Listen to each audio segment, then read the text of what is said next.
আজকের এই ছবিটা আমি কিভাবে এঁকেছি এবং এই ছবিটার পেছনে ছোট্ট একটা কাহিনী রয়েছে। আর হ্যাঁ, এই ছবিটা একটা বার্তা বহন করে, সেটা আমি আপনাদের এই ভিডিওতে সম্পূর্ণভাবে বিশ্লেষণ করে বলবো। তো চলেন ভিডিওটা শুরু করা যাক। তো এখানে আপনারা দেখছেন ছবিটা অসম্পূর্ণ, অর্থাৎ জাস্ট সামান্য আকাশটা করা। এই ছবিটা মূলত আমি একটা কম্পিটিশনে পার্টিসিপেট করার জন্য আঁকা শুরু করেছিলাম, কিন্তু কোনো একটা সমস্যার কারণে আমার এটা সম্পূর্ণ করা হয়নি এবং পার্টিসিপেট করা হয় নাই। তো আজকে আমি এটা পরিত্যক্তভাবে পেয়েছি 1 মাস পরে ভেবে দেখলাম আমি তো এখানে অনেক চিন্তা ভাবনা করে অনেক কিছু এঁকেছিলাম, তো সেগুলো যদি এখন আমি ঠিকঠাকভাবে একটু রং করি তাহলে ভালো দেখাবে। এই ছবিটা আঁকার জন্য আমি সম্পূর্ণ অ্যাক্রিলিক কালার ব্যবহার করব আর একটা হ্যান্ডমেড পেপার ইউজ করতেছি আমি।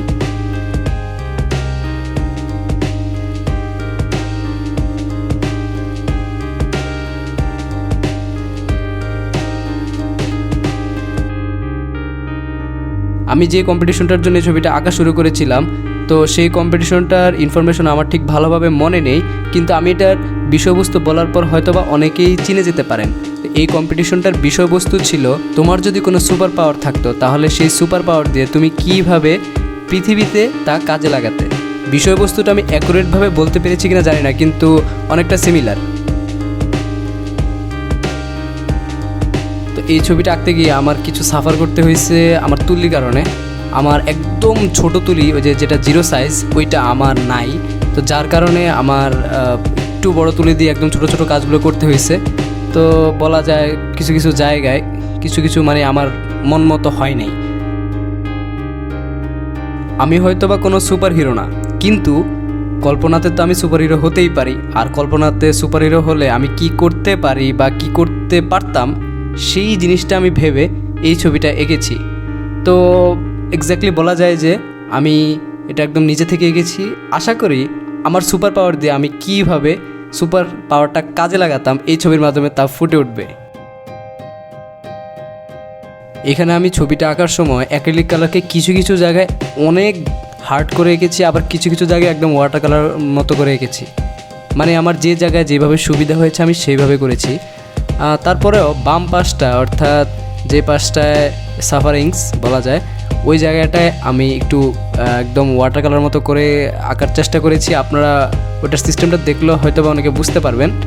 আর ডান পাশেরটা অনেকটা হার্ড করে এঁকেছি আর কি, অর্থাৎ রং একটু বেশি বেশি করে চাপিয়ে দিয়েছি। তো এই ছবিটা আঁকার জন্য আমার যথেষ্ট সময় লেগেছে। আমি এটা একদিনে সম্পূর্ণ করতে পারিনি, আমার প্রায় 5 দিনের মতো সময় লেগেছে। আবার 5 দিন একদম পরপরও না, অনেকগুলো দিন পরপর, অর্থাৎ 1 সপ্তাহ পরপর এইভাবে করে করে, অর্থাৎ বলা যায় এই ছবিটা আমার সম্পূর্ণ করতে প্রায় 2 মাসের মতো লেগেছে। এখন 2 মাস বলতে অনেকেই ভাবতে পারেন যে এটুকু একটা ছবি আঁকতে 2 মাস লেগেছে। অ্যাকচুয়ালি আমি তো প্রতিদিন করিনি বা 2-3 দিন পরও করিনি, অনেক দিন মাঝখানে গ্যাপ ছিল, যার কারণে 2 মাসের মতো হয়ে গেছে।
তো আমার ছবিটা আঁকা সম্পূর্ণ হয়ে গেল।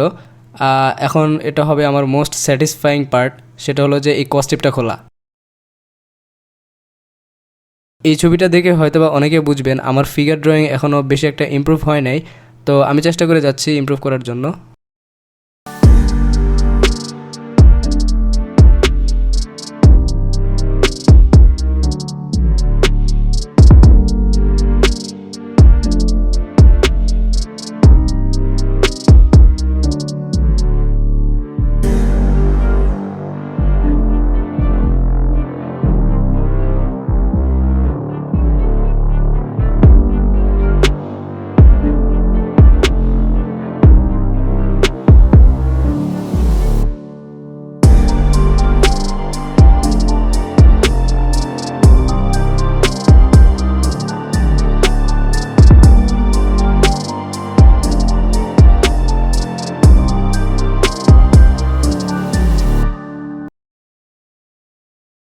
ওকে, আমার ছবিটা তো এখন আপনারা দেখতে পেলেন।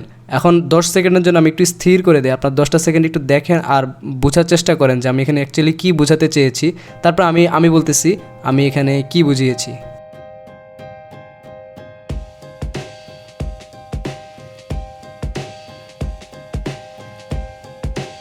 আচ্ছা, যেহেতু এই ছবিটা আমি এঁকেছি, তাহলে ধরে নিন এই ছবিটার সুপারহিরো আমি। তো আমি মাঝখানে অবস্থান করতেছি অ্যাজ এ সুপারহিরো। তো বাম পাশে এটা একটা শহরে পরিবেশ, আর ডান পাশ হলো গ্রামীণ ধরতে পারেন বা সবুজ শ্যামল জায়গা। তো বাম পাশের চিত্রে আপনারা এটাই বুঝতে পারতেছেন সবার এখানে মনে ঝামেলা আছে, সুখ নাই, তারপরে পরিবেশ দূষণ, হ্যাঁ, যত রকমের নেগেটিভিটি সব বাম পাশে।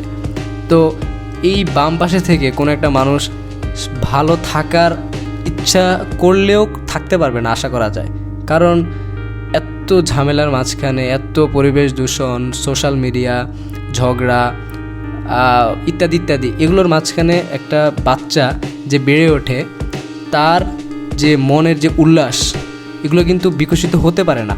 তো আমি চাই এই সমস্যা থেকে সবাইকে মুক্তি দিতে, কারণ মনের সুখটাই প্রকৃত সুখ।